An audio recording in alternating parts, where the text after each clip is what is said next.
Hey everyone! As you know, Sony has recently released firmware version 2.0 for the FX6.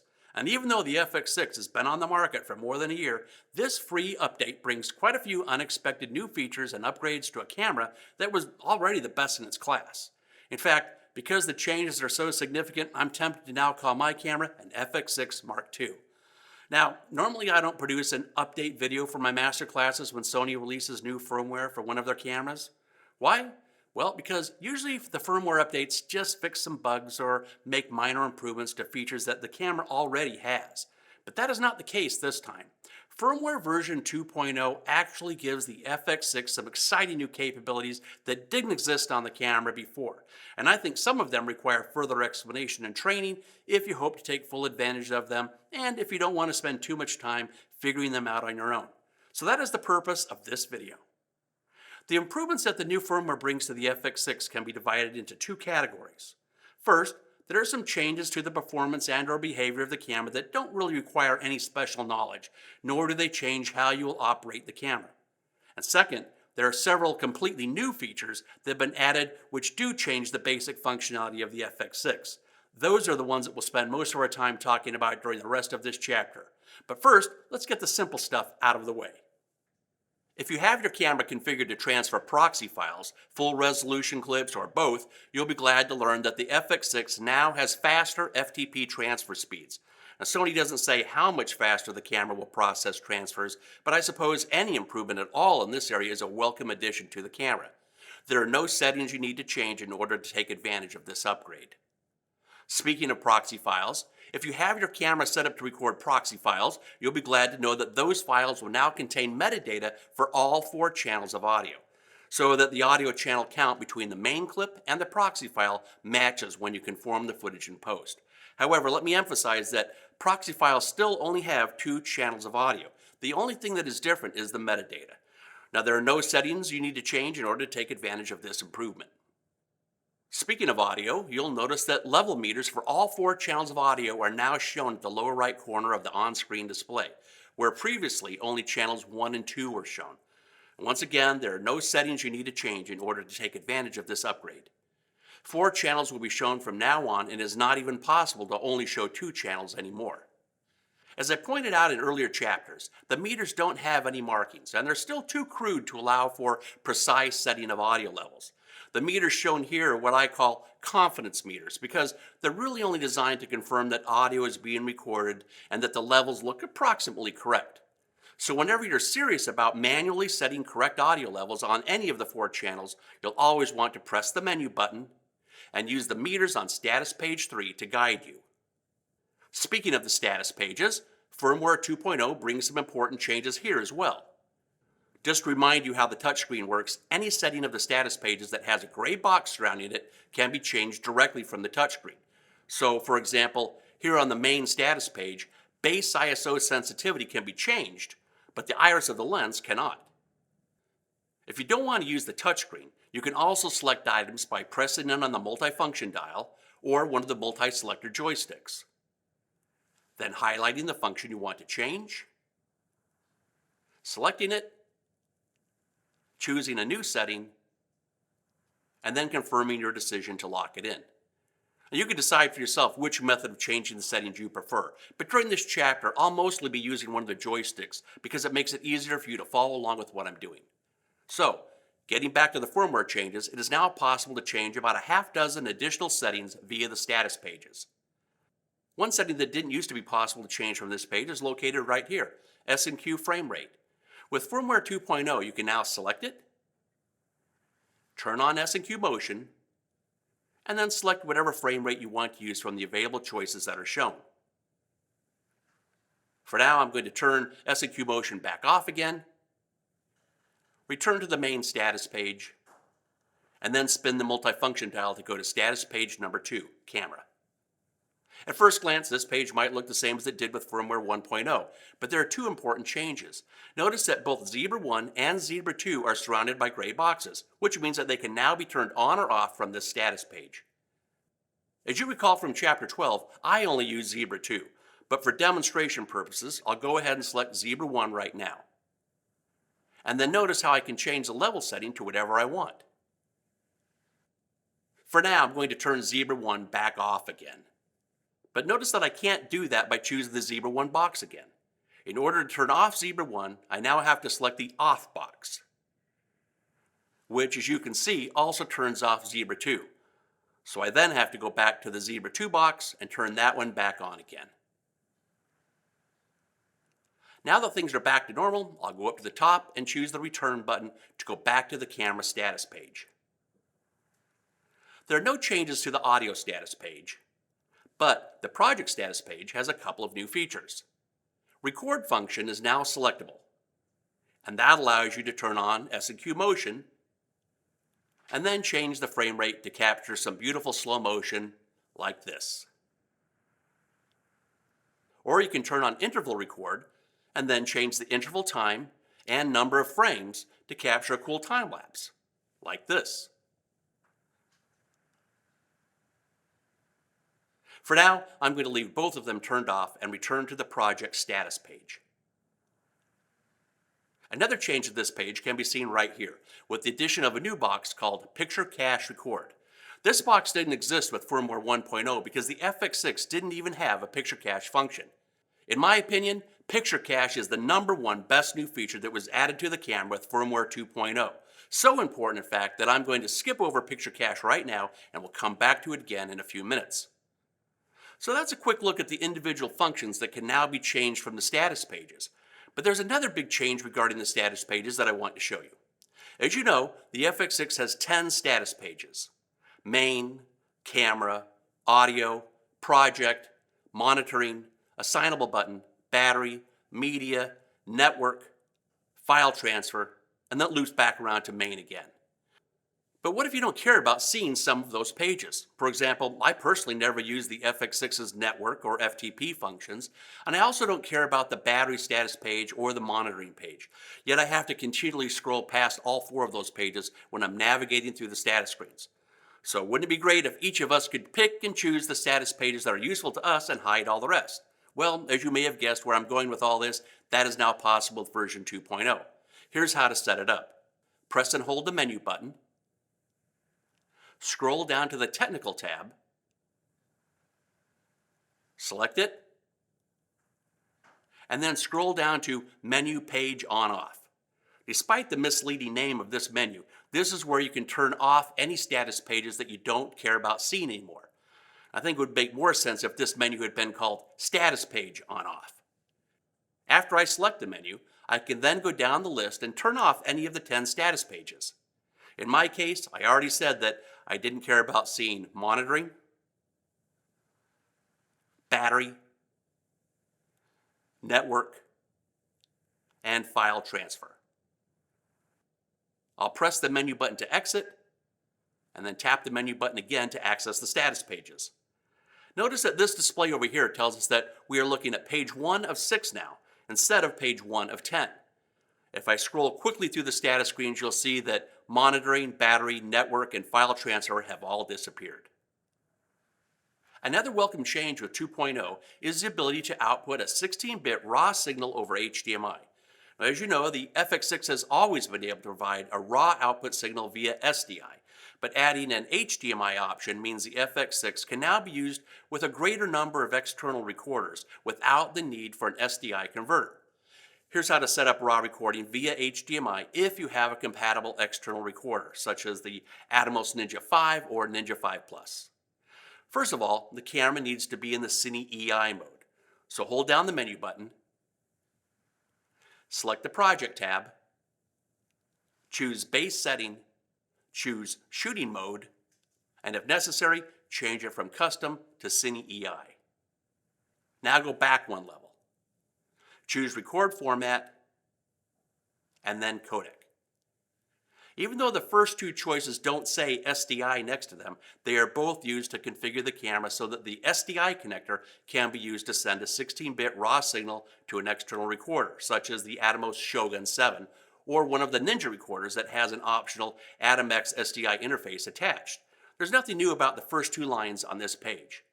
It's the next 2 lines, the ones that say HDMI on them, that are new. If you want to output a 16-bit raw signal over HDMI, it is just as simple as choosing one of these 2 options. You cannot, by the way, output RAW via SDI and HDMI simultaneously. You have to choose one or the other. I don't have an external recorder attached to my camera, so I'll leave the FX6 set for XAVC-I and exit the menu. Firmware 2.0 adds a couple of new features to make it easier to use the camera's hybrid log gamma shooting mode, known as HLG. And the purpose of HLG is to give content producers a simple way to deliver high dynamic range video to customers that have compatible 4K televisions while still being backwards compatible with conventional standard dynamic range TV screens that most consumers are still using. It's very similar to the days when televisions were transitioning from black and white to color. Broadcasters had to transmit a television picture that was compatible with either type of TV. Now we have the same situation with SDR and HDR.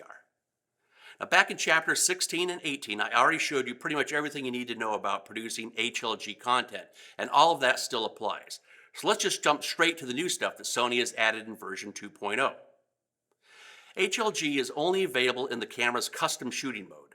So let's begin by getting out of the Cine EI mode, and then go down to the Target Display menu. The Target Display menu has two options: Standard Dynamic Range Rec 709 or High Dynamic Range HLG. I think the Target Display menu is perfectly named because it forces you to think about where the video you're about to shoot will be seen.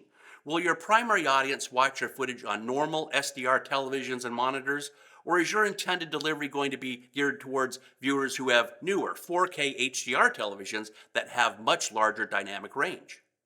If you choose High Dynamic Range HLG as the target display, then there are a couple of new features designed to help make your workflow easier. Let's scroll down 3 lines where you'll find an entirely new menu that previously did not exist on the FX6 called HDR Setting. It has 2 submenus. First, there's the Viewfinder Standard Dynamic Range Preview menu, which gives you a simple choice of on or off. This functions kind of like a monitor LUT for the LCD panel to emulate the look of an SDR video signal, even though you are really recording an HDR signal.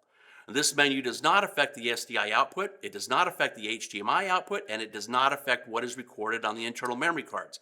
It is merely a monitoring function for the LCD panel only. If the SDR preview menu has been turned on, then the menu below it will become activated. The purpose of the SDR gain menu is to allow you to brighten or darken the image shown on the LCD panel while you're shooting. Once again, this menu does not affect the SDI output, it does not affect the HDMI output, and it does not affect what is recorded on the internal memory cards. It is merely a method of changing the brightness of the SDR preview image that is being shown on the LCD panel. But that's not the only change. The camera will also record in the clip's metadata whatever SDR gain value you have chosen to use. Now, later in post, when the HDR image is being converted to SDR using SR Live metadata, that same SDR gain will be applied to the conversion automatically so that the SDR image has the same apparent exposure that was shown on the LCD panel at the time of shooting.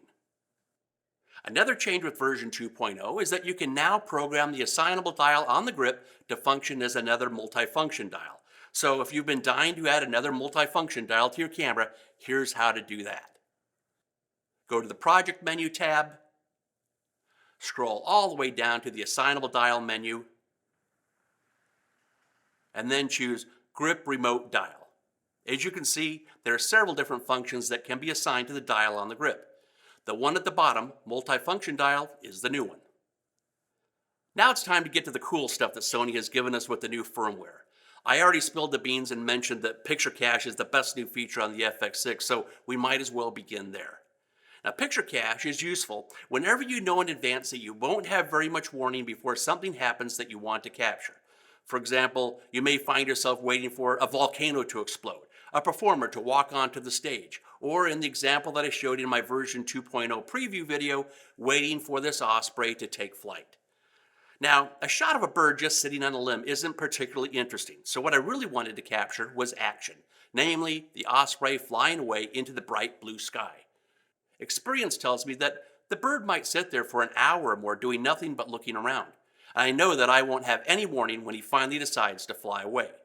So, no matter how fast I press the record button when I see him start to move, there's absolutely no way I could capture all the action, let alone have a few seconds of pre-roll before he flies. Now, obviously, I could just let the camera roll and roll and roll, hoping he takes off before the memory card fills up. But then afterwards, I'd have to deal with tons of useless footage in post. So the camera's new picture cache function gives us a much more efficient way of getting these types of shots. With picture cache turned on and the FX6 in standby mode, up to 31 seconds of full-blown 4K video and audio is constantly being buffered in the camcorder's memory.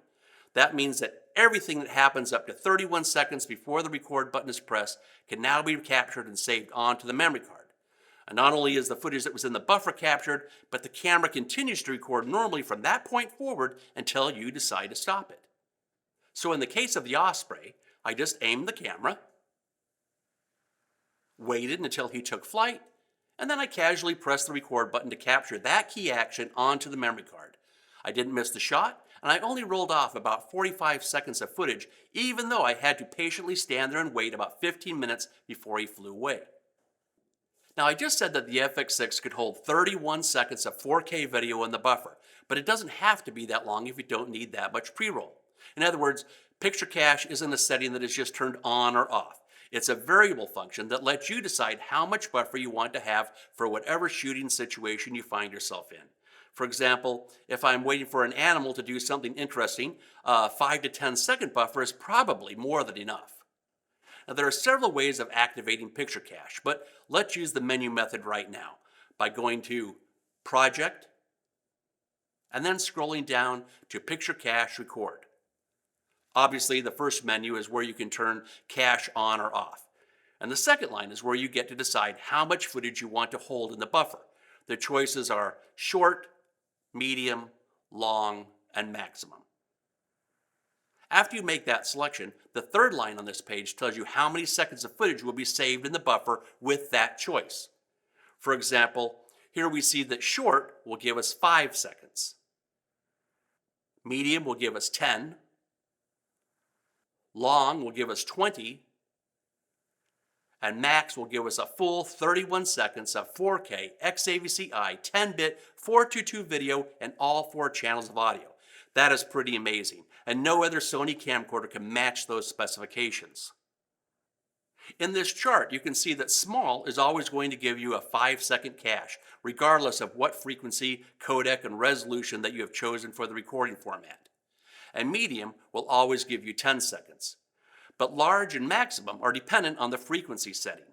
Notice that 59.94p is limited to 16 seconds, and 50p is limited to 20 seconds. But that's still very impressive. In fact, if you look at how many frames are being stored in the buffer, rather than how many seconds of video, you'll see that 59.94 is actually buffering 30% more frames than is being buffered with the 23.98 frequency. You'll also notice that you can never have more than 31 seconds of picture cache. Even if you drop down to an HD recording format, you're still not going to get more than 31 seconds. And really, that should be plenty. It's hard for me to imagine any shooting scenario where you'd need more than 31 seconds of cache. On my camera, I have assigned button number 3 programmed for picture cache. So anytime I want to turn it on, I just tap button number 3. A green dot and the word cache become visible in my viewfinder, and the camera immediately starts buffering. Unfortunately, there is nothing shown on the screen to indicate how much video is being buffered. Is it 5 seconds, 10 seconds, or longer? The only way to find out is to go back to the picture cache menu and look at the settings, or even better, check the project status page. If you've seen the rest of my FX6 Masterclass, then you know that I normally have my camera set up to show the clip duration counter down in the corner. But if I had it set up to show timecode, then you'd see the numbers running continuously. When picture cache is turned on, the timecode automatically switches to free run mode, and there is nothing you can do to change that. So if you find that the endlessly changing numbers are distracting, then that is just one more reason to use the duration counter, as I do. So with picture cache turned on, when I see something happen that I wanted to capture, but I wasn't rolling yet, all I have to do is press the record button to capture everything that was in the buffer, plus the camera will keep on recording uninterrupted until I decide to stop it. Before I press the record button, let me direct your eyeballs to the duration counter. Watch closely to see what happens when I press the record button. Instantly, I have a 31-second clip the moment I press the button because that's how much footage was already swirling around in the buffer. Now 31 seconds is a lot more buffer than I ever need, so usually I have my picture cache set to medium, with one exception that we'll talk about in a few minutes. But here's where it gets very interesting, because the FX6 can do something no other Sony camera has ever been able to do before, and that is the ability to use picture cache and S&Q motion simultaneously.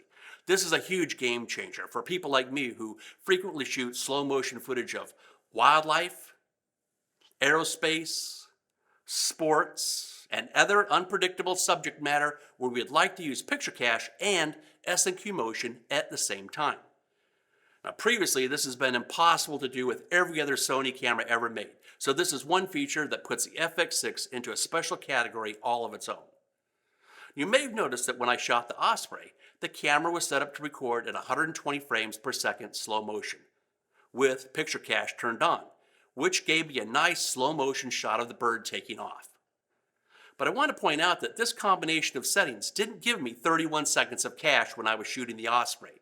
Whenever you decide to use S&Q motion and picture cache together, the maximum possible duration of the picture cache will be shortened because more frames of video need to be stored for every second of real time. When I shot the Osprey, my camera's frequency was set for 23.98, and S&Q motion was set to capture 120 frames per second. So the maximum amount of picture cache available was only 3 seconds. Now at first, 3 seconds may sound too short to be useful, but in real-world shooting, it's actually plenty good enough for most sports and wildlife shooting where you have your finger resting on the record button and you're standing by to capture the action as soon as you see it start to unfold. In this instance, 3 seconds of picture cache means that 360 frames of video were being buffered while the Osprey sat on the limb. And 360 frames of 23.98 video equals 15 seconds of finished video in post. So when I saw the bird start to fly and I pressed the button to start recording, then I instantly had about 15 seconds of video of the bird just sitting on the limb before it flew away. If you're thinking that you'd like more than 3 seconds of picture cache when you're using S&Q motion, don't worry, there is a solution. If you look at this chart, you can see what the maximum duration of picture cache is for different frequencies when S&Q motion is set for 120 frames per second. For 23.98, the maximum is 3 seconds, which equals 360 frames of video, which equals 15 seconds of full-blown 10-bit 422 4K XAVCI footage in post. But for 29.97, the maximum jumps to 5 seconds, which equals 600 frames, which equals 20 seconds of footage in post.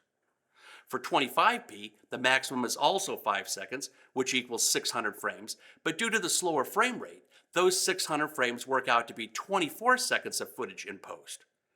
But it still gets even better than that. If the frequency is set for 59.94, the maximum picture cache is 7 seconds, which equals 840 frames of video, which equals 14 seconds of footage in post. Now obviously 14 seconds is a shorter duration than the other frequencies, so why is that better? Because we're talking about 14 seconds of 60p footage that's twice as many frames per second as 29.97 and 2.5 times more than 23.98. This column, the one that shows how many frames are captured with picture cache, is the part of the chart that matters most. If you want a longer duration buffer, then you need to capture more total frames. And then you can decide later in post how you want to play back those frames. For example, I don't know about you, but I never edit with a 60p timeline in post. Everything I produce is either made for delivery at 24p or 30p. So if I tell my NLE to interpret the 60p footage as 30p or 24p, I now have a much longer clip. Let's do the math. 840 frames converted to 24p is 35 seconds, versus only 15 seconds of cache if the camera had been set up for 23.98 when the footage was originally recorded. 840 frames converted to 30p is 28 seconds, versus only 20 seconds of cache if the camera had been set up for 29.97 when the footage was originally recorded.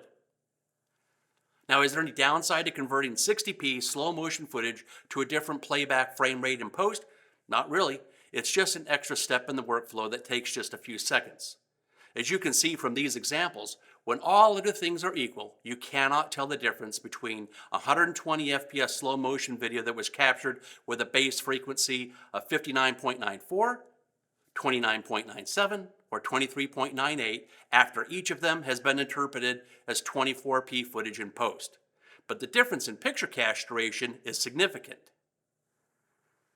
The bottom line is that if you want the longest duration possible for picture cache when you're using S&Q motion, you should consider setting the camera's frequency for 59.94.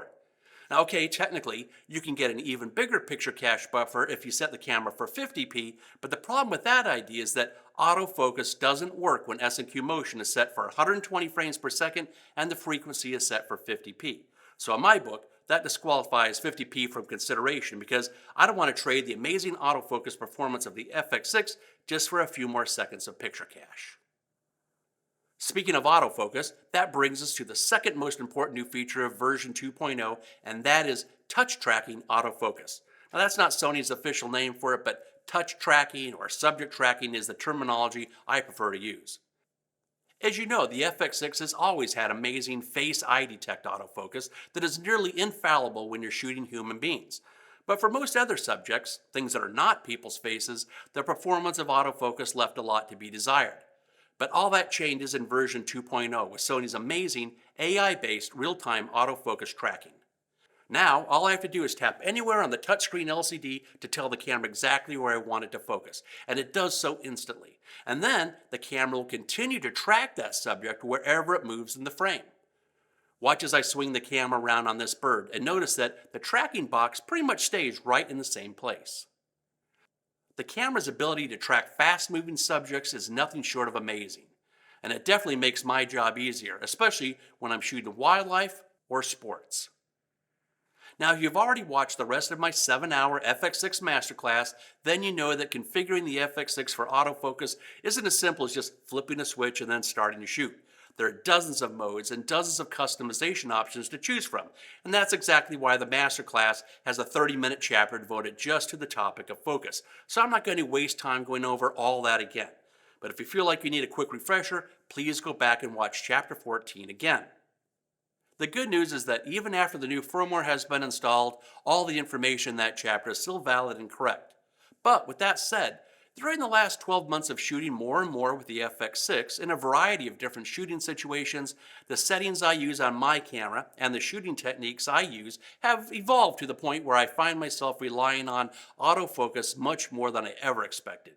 And now, with the touch tracking features that have been added with firmware 2.0, my shooting style has moved even further towards the use of autofocus. But not entirely. The focus switch on my FX6 is never set for autofocus. It is always set on the MF position so that I am in full control at all times. But with that said, I also have my FX6 configured so that I can activate autofocus instantly and let it take over whenever I choose, and then jump back to manual focus just as easily. The ability to seamlessly go back and forth between full manual focus and full autofocus at the touch of a button is a game changer. In case you're interested, I'll share the details of my preferred focus menu settings and shooting techniques a little later. But for right now, let's just talk about the FX6's new touch tracking autofocus capability. It should go without saying that autofocus requires the use of a lens that has autofocus capabilities. And I will add that you're probably only going to get the best autofocus performance when you're using a Sony lens. Now I'll concede there might be a few third-party E-mount lenses that will work good enough, but you'll have to discover those on your own. I'm not in the business of doing lens reviews or testing, so if you're not using Sony E-mount lenses, your mileage may vary. If the AF-MF switch on the lens is set for autofocus, and the AF-MF switch on the camera body is set for autofocus, all you have to do is tap someplace on the LCD touch panel and the camera will focus on that part of the frame. The camera has always been able to do that, but the difference now is that if the subject moves, the camera will continue to track the object's movement. With the old firmware, the camera could only track human faces, but now it can track almost anything you want, including cars, boats, animals, and even humans when the camera has trouble seeing their face.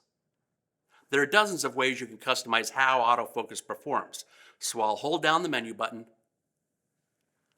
go to the shooting tab, and then scroll down to the focus menu page. As I said, these menus are covered in chapter 14, so I'm not going to go through them all again, but I just wanted to quickly remind you about the transition speed menu. This allows you to customize how fast the camera changes focus when you tap on the touchscreen. For example, if you want to execute a nice, smooth rack focus from one subject to another in the middle of a shot, then you'd probably want to choose a lower number so that the change will be smoother and less abrupt. However, when you're shooting sports, wildlife, news, reality TV, or a documentary, usually you'll just want to get the camera focused on the subject as quickly as you can. So in those situations, you'd probably want to choose a faster setting. Personally, my camera is almost always set for 7, but your needs may be different than mine. Also, I should mention that subject tracking works across the entire frame, regardless of what zone you have selected with the focus area menu. If you have the Face Eye Detection menu set for either only or priority while you're using subject tracking, then the camera will automatically switch from the subject tracking mode over to the Face Eye Detect mode if it sees a human face come into the frame.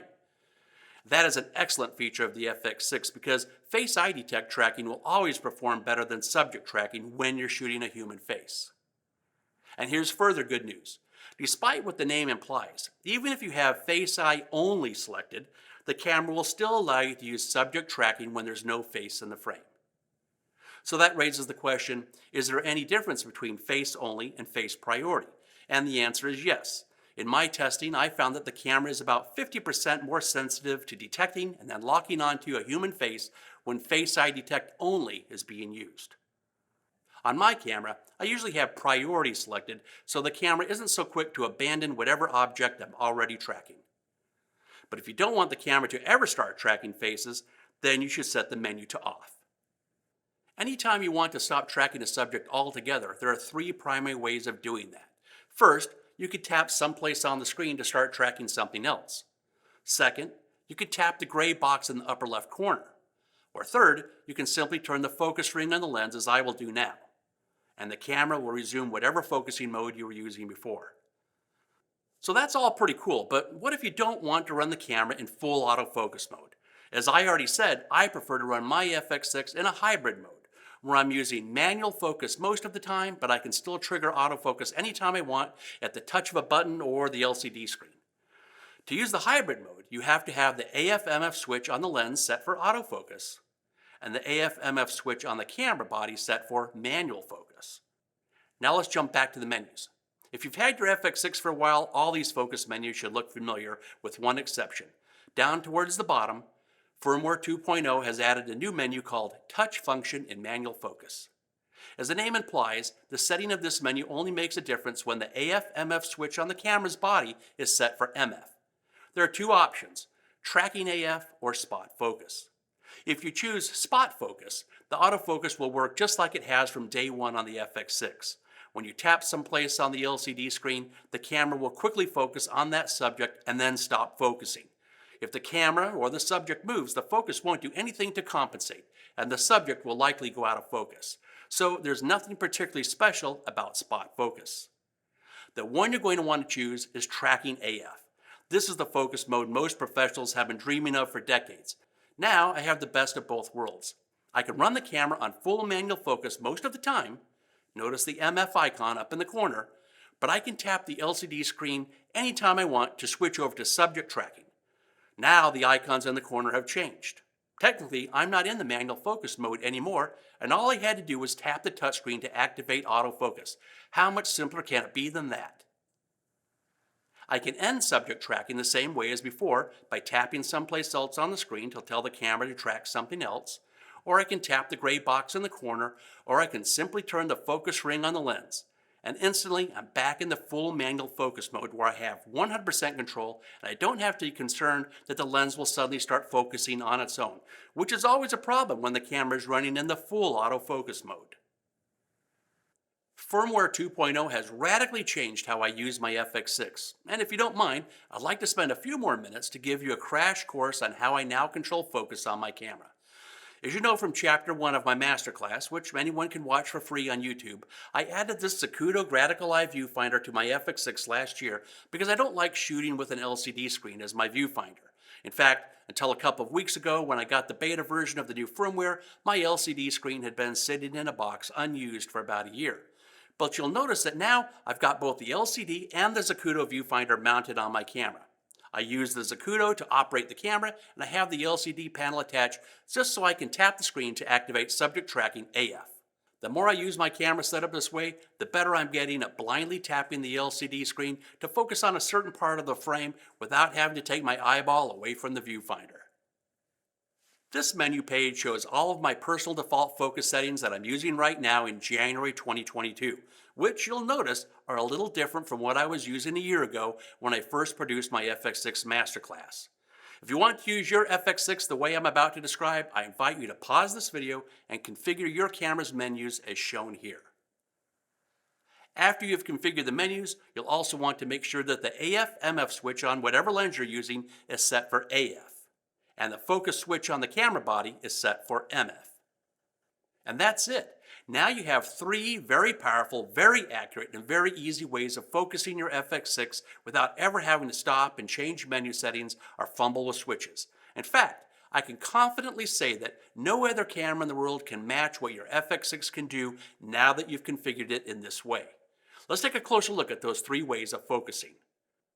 First, you have full manual focus control all the time, which means you can focus manually by turning the focus ring on the lens, and then the camera will stay focused exactly where you want it with no chance of it overriding your choice. And if you followed my advice in Chapter 14 for how to configure your camera's peaking menus, manual focusing should be very easy and nearly foolproof with any lens that you're using. The second way of focusing is to use the Push Auto button to tell the camera to instantly focus on whatever is at the center of the frame, and it will continue to track focus at the center of the frame until you release the button, and then the lens will return to full manual focus. You can think of the Push Auto button as being like an eyedropper tool.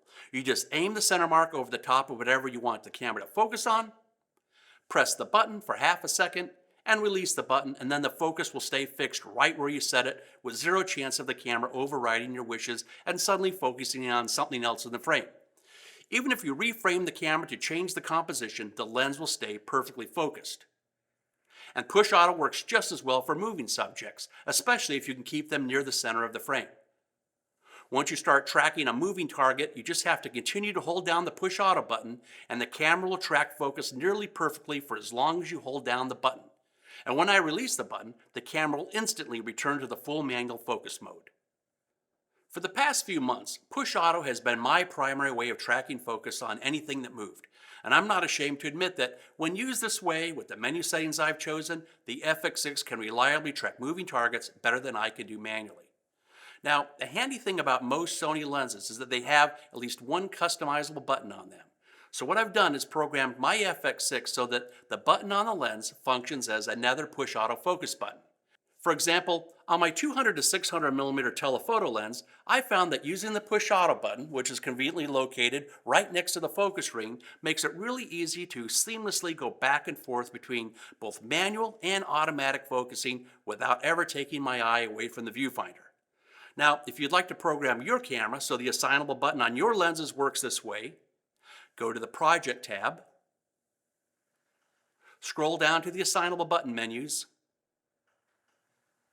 and then scroll down to the one that says Focus Hold Button. This is the menu that controls how the button or buttons on your lens will function when it is pressed.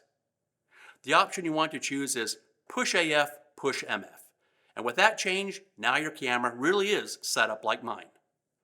My third way of focusing the FX6 wasn't possible before firmware 2.0. As we saw a few minutes ago, all I have to do is tap anywhere on the camera's LCD touchscreen to activate the subject tracking mode. And then the camera will take over and track almost any subject I want. If it moves, the FX6 can probably track it. In fact, to go one step further, if you use the menu settings I showed earlier, your FX6 will automatically shift over to the Face Eye Detect mode when it senses that a human face has entered the frame. So maybe I should say that I have 4 focus modes on the FX6.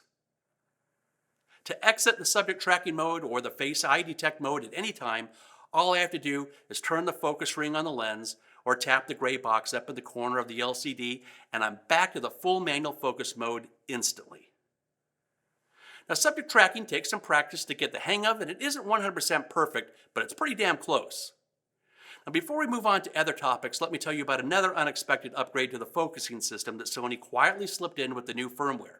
In the past, Face Eye Detect could not be used at the same time as clear image zoom, but now that is possible. Even subject tracking can be used simultaneously with clear image zoom. Another change to the camera with firmware 2.0 is found with the camera's simultaneous recording mode. If you go to Project, Simultaneous Record, and turn it on, you'll see there is a new menu called Record Button Set. There are 3 choices. If you choose this one, then press in the record button on the camera body or the record button on the handle will cause the camera to start recording on both memory cards at once. Now this option has been available on the FX6 since day one. But now there are 2 more choices, which are new to the FX6, but have been around on other Sony cameras for years. If you choose this one, then pressing the record button on the camera body will start recording on the card in slot A only. And if you press the record button on the handle, then recording will start on the card in slot B only. The next line just flips at 180 degrees. Pressing the record button on the camera body will start recording on the card in slot B, and if you press the record button on the handle, then recording will start on the card in slot A. How might you use these new options? Well, one example is that you might want to record interviews on the card in slot A and B-roll on the card in slot B. Another cool feature of version 2.0 is called breathing compensation. The term breathing refers to the shifting of either the angle of view or the focal length of a lens when the focus is changed. Here's an example. Watch the edges of the frame when I rack focus back and forth between the wall and the fountain with my Sony 85mm lens. Notice how much the edges of the frame are changing, almost as if the lens is being zoomed, even though this is not a zoom lens. That is called breathing, and it is an unwanted side effect when you're trying to shoot the best images possible. Now, many high-end cinema lenses exhibit very little breathing or none at all, but breathing can be a real problem with the sort of lightweight, inexpensive, autofocus lenses that a lot of us are using with our FX6. So if we turn breathing compensation on, watch what a difference it makes. There is virtually no change now to the edges of the frame when the focus is racked back and forth. But hold on, because breathing compensation comes at a price. I don't know if you noticed it or not, but the entire image became cropped about 10 to 15% when I turned on breathing compensation. The image quality still looks excellent, but the angle of view has definitely been reduced quite a bit. That might be a problem, or it might not be an issue at all, but it is certainly something to be aware of.